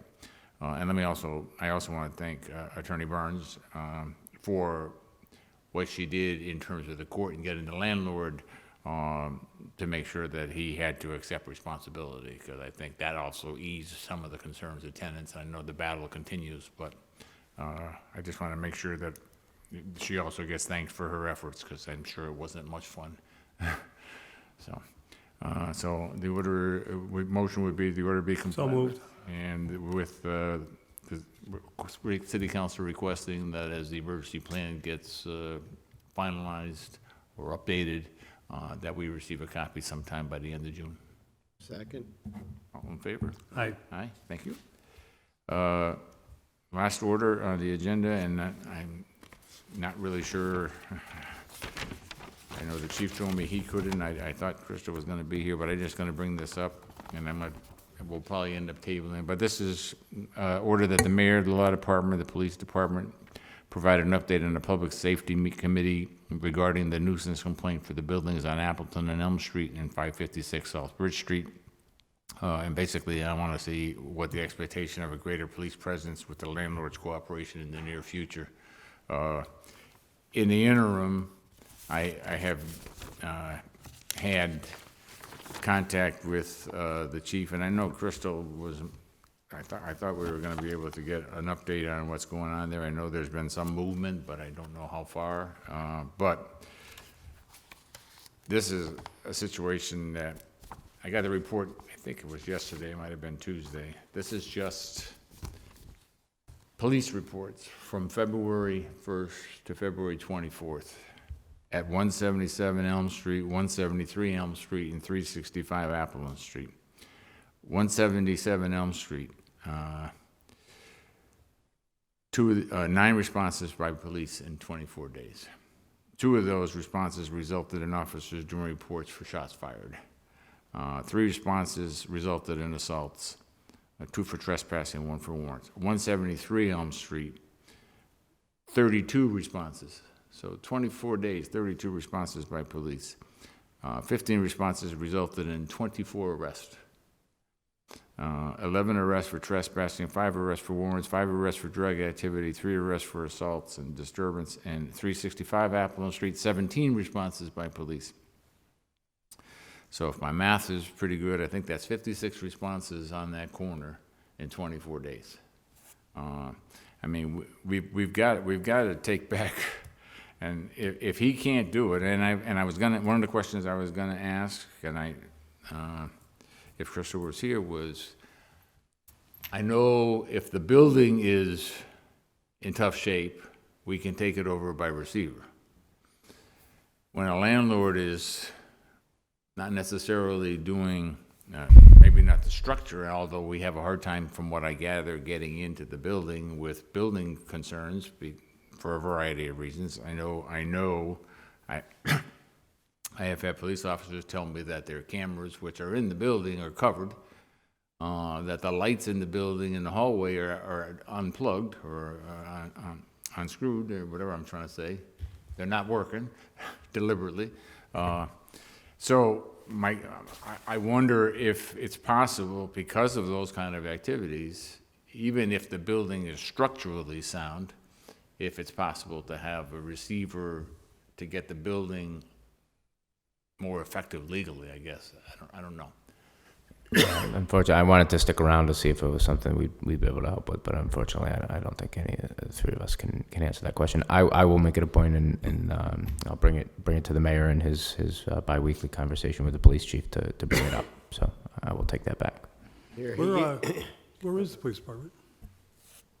maybe, Yeah. I don't know. No, he sent me the report and told me it was his understanding Crystal was gonna be here and she was gonna be able to handle my concerns, but obviously it didn't pan out. And I never heard back from Crystal, so I That don't might know. just be a mistake. I mean, Yeah. Crystal's usually pretty good. Counselor, I'd like to add the fire department data to your report, and I can get that to you, because we're running into the same problems. 173 Elm Street, we've already levied $8,000 in fines to the building owner. We've covered smoke detectors, responses, cameras being covered, all sorts of things going on in the building. So I can get you that data to Yes, I add would to your love record. to have it.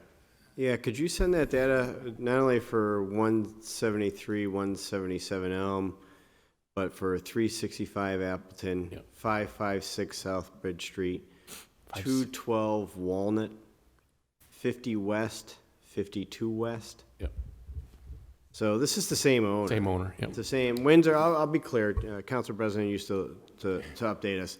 Windsor Realty, with regards to all those properties that I just mentioned, over a 4-year period, shots fired, drug activity, guns, overdose, larceny, B&E, A&B, failure to register, fraud, search warrants, stabbings, dumpster and car fires, vandalism, and so on. Within that time range, total number of arrests, 253. Total incident reports, 247. It's a drain. It's a drain on resources that we don't have the funds for. I want to see your report, add that to the mix. At some point in time, obviously, we have a very bad landlord. It's time to deal with a very bad landlord, as Council President used to say time and time again. If not, we'll just keep draining resources and we'll keep getting this report. The report is attached, and I mean, this thing goes on for pages and pages and pages, and this is just police. I mean, I'm scrolling. I've been scrolling for like the last 5 times. I can say that he has moved into the Appleton building, and his hope is that, We're not, this is not new. yeah. To his, I mean, Just saying, it's- it should be an actor. Yeah. It's a great act. We share your frustration. Yeah, we Is see. basically what I want to say. Yeah. All three people here. So. The frustration's been there for a while. It's time to start taking action to it. If anyone needs to figure out how to get access to these buildings, I'm in the buildings, 5 of those addresses, at least once or twice a month. And when we do our probation work, we know how to get in buildings. So just give us a call, and I don't know if my chief will like me saying this, but there's ways to get in. So, I mean, obviously, just the last 4 weeks, 3.5 weeks, I mean, just continues to, it hasn't gotten better. I mean, he's gonna work and do that, but it hasn't gotten better. Clearly, I mean, if it was 3 years ago or 3.5 years ago when we had the first nuisance complaint and we had the police taking over the building 24 hours a day and the cameras were put in, but You know, it's a drain. I go to the Churchill Community Alliance, and it is consistently brought up that people are intimidated going by there, whether it's early in the morning, middle of the day, late afternoon, or evening. That I know there was the Lawrence person going to visit the students that were not in schools has been intimidated. I mean, these are the kind of things, we're trying to get kids to go to school, and the kids, some of the parents for the kids are kind of concerned about taking their kid, and how do I go there? How do I get by these things? And, you know, that's a quality of life issue that we have to deal with. And if the landlord can't do it, and clearly he has had his issues trying to do it, then he's got to agree to let someone else do it. And if he doesn't agree, then we got to find a way of the city getting someone to make a change so that our police and our fire aren't having to call on a building 56 times in 24 days. And I'm willing to bet when we get the other reports on the other buildings with the fire department, we're going to find similar number of calls. Since we need to have Crystal to do that, I'm going to entertain a motion to table. All those in favor? Aye. Gentlemen, thank you very much. I appreciate your time and your input, and I appreciate all the work you do. So thank you very much. And sorry I didn't make you a penny today, but congratulations. You I had had a to go get my daughter who was thrown up in school, so just an FYI. you had a good crowd? Make a motion to adjourn. Second. Thank you, gentlemen.